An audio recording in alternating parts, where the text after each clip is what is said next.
이집트 사람들은 그 태양을 비롯해서 나일강에 있는 수많은 생물들을 신으로 섬겼습니다. 그래서 이집트 사람들이 섬기던 신들 중에서 10가지 재앙에 등장하는 것들은 당시에 이집트 사람들이 대표적으로 섬기던 그런 신들이었습니다. 그래서 이집트에서는 그 10가지 재앙, 이집트에서 일어나는 10가지 재앙은 이집트의 토종신들과 하나님과의 싸움이었던 것이죠. 하나님께서 이집트 사람들이 믿는 신들을 또 바로와 많은 사람들 앞에서 심판하는 그런 장면인 것입니다. 하나님께서 이렇게 하심으로써 자신이 이집트 사람들이 섬기는 신과는 다른 초월적인 존재라는 사실을, 또 이 만물을 주관하는 신, 진정한 신이 바로 하나님이라는 것을 지금 말씀하고 있는 것입니다. 1절과 2절 말씀을 함께 읽겠습니다. 그때 여호와께서 모세에게 말씀하셨습니다. 바로에게 가서 말하여라. 여호와께서 이렇게 말씀하셨습니다. 내 백성들이 나를 경배할 수 있도록 그들을 보내주어라. 만약 네가 보내지 않으면 내가 내 온 땅을 개구리로 칠 것이다. 나일강이 피로 변하는 것을 보고도 전혀 바로의 마음에는 변화가 없었습니다. 그러자 두 번째 재앙으로 하나님께서는 나일강에서 개구리가 땅으로 올라와서 이집트 땅을 다 뒤덮도록 하신 것입니다. 그래서 하나님께서는 모세를 통해서 내 백성들이 나를 경배할 수 있도록 그들을 보내주어라, 이렇게 지금 명령하고 있는 것입니다.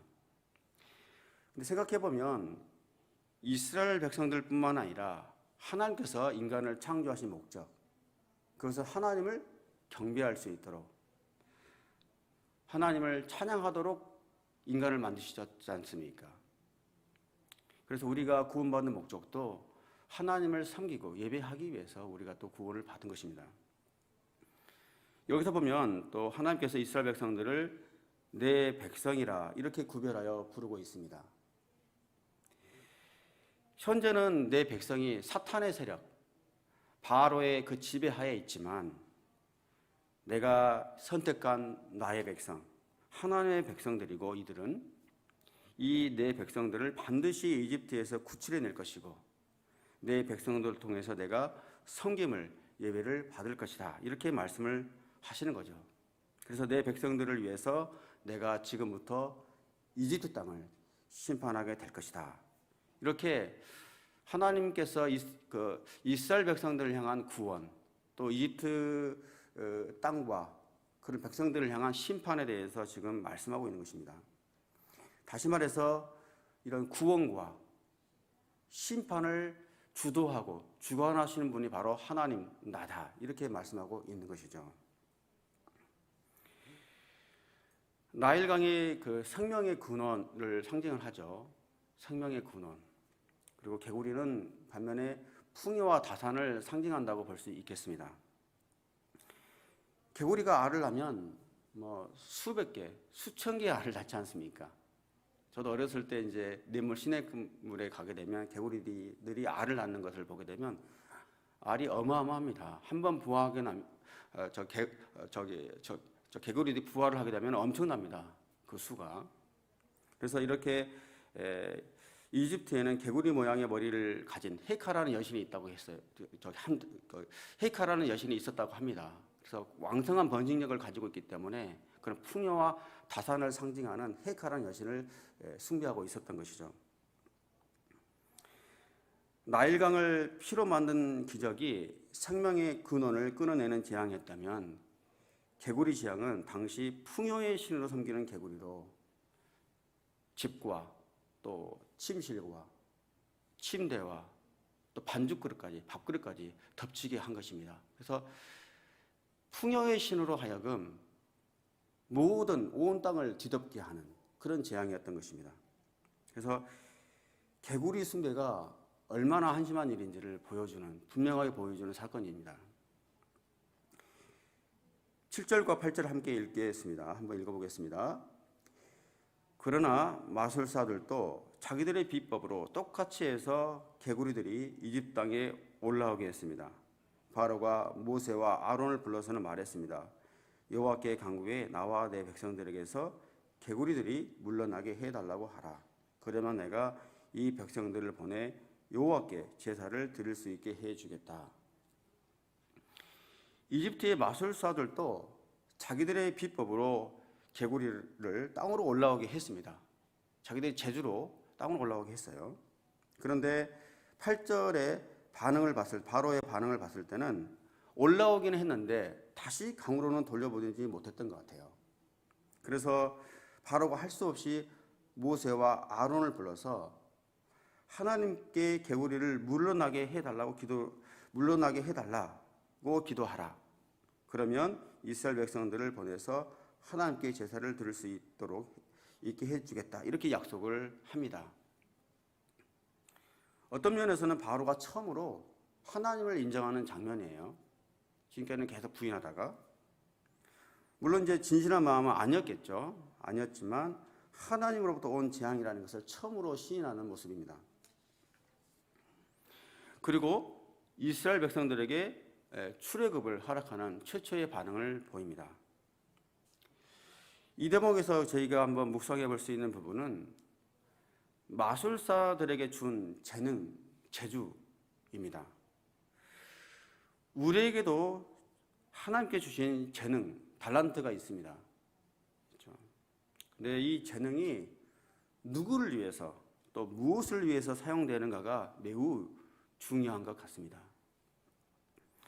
우리에게 주신 달란트가 하나님의 영광을 가리는데 사용되지 않고 하나님의 영광을 위해서 사용되기를 주님의 이름으로 축복합니다.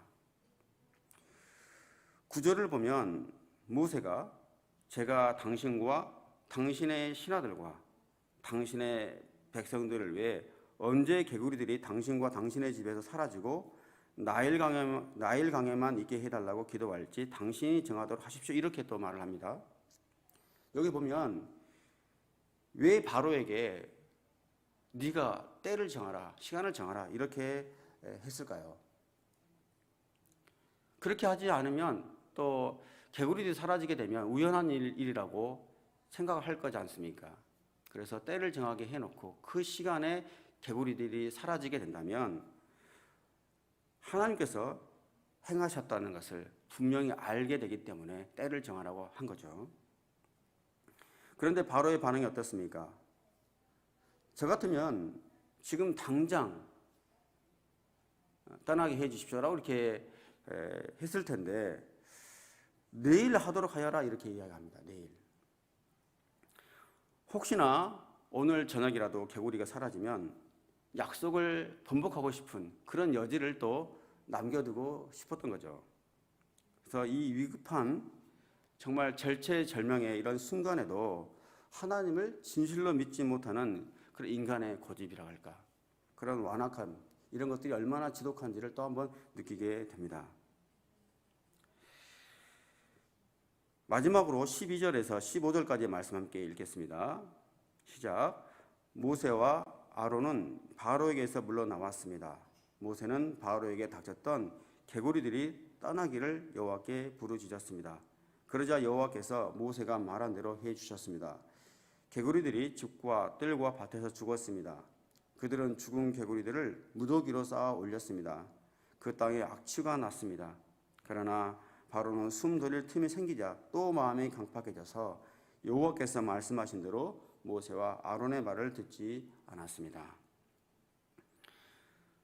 모세가 바로에게 하나님께 묻지 않고 너가 한번 때를 정해보라 이렇게 이야기를 하고 난 다음에 때를 정하면 내가 그 시간에 물러나게 하겠다라고 이런 약속을 했거든요. 자의적으로 약속을 했어요. 이렇게 약속할 수 있었던 것은 하나님께서 자신과 함께 하고 계신다는 믿음, 그리고 하나님의 뜻에 벗어나지 않았다는 믿음이 있었기 때문에 이렇게 약속을 할 수 있었던 것이죠. 그래서 12절과 13절에 모세가 이 믿음을 가지고 하나님께 간절히 부르짖어 기도합니다. 그러니까 하나님께서 모세가 말한 대로 그대로 응답해 주는 장면입니다. 여기에서 우리가 한번 묵상해 볼 수 있는 부분은 우리가 모세처럼 믿음을 가지고 하나님의 뜻에 벗어나지 않게 기도하는 것이 중요하다는 것입니다. 그렇다면 하나님의 뜻대로 기도하는 것은 어떤 것인가? 한번 생각해 볼 부분입니다. 하나님의 뜻이라는 뭔가? 첫째, 하나님은 이 세상을 향한 하나님의 주권적인 뜻이 있습니다. 이 세상을 운행하시고 다스리시고 또 행하시고자 하시는 주권적인 하나님의 영역이 있다는 거예요. 우리와 관계없이 이 모든 우주를 통치하시는 하나님의 주권적인 뜻이 있습니다. 그래서 우리가 기도할 때는 하나님의 그런 역사, 또 목적, 하나님의 계획, 그 하나님의 사역에 맞춰서 기도를 해야 한다는 것입니다. 하나님께서 하시고자 하는 그 계획에 맞춰서 그것을 생각하며 그 모든 계획에 따라서 우리들이 기도를 해야 한다는 것이죠. 둘째는 하나님은 이 세상을 향한 하나님의 도덕적인 뜻이 있다는 거예요. 무슨 말이냐면 하나님은 우리로 하여금 하나님의 성품에 맞게 살기를 원하세요. 하나님의 성품에 일치해서 우리가 살기를 바라세요. 그래서 우리는 하나님의 성품에 맞게 기도를 해야 합니다. 하나님은 사랑이시고 하나님은 자비하시고 그렇지만 공의로우시고 정의로우십니다.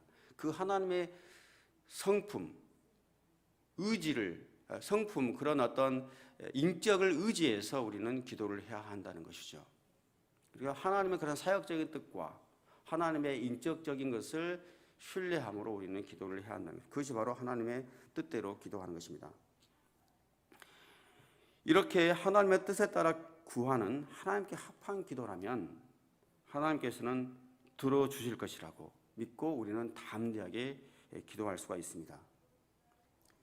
모세는 어떻게 기도했냐면 출애굽이라는 하나님의 뜻, 주권적인 뜻에 따라 기도했습니다. 하나님께서 이스라엘 백성들을 구원해낼 것이라는 그런 계획에 맞춰서 믿음 가지고 기도를 했습니다. 하나님의 명령이니까요.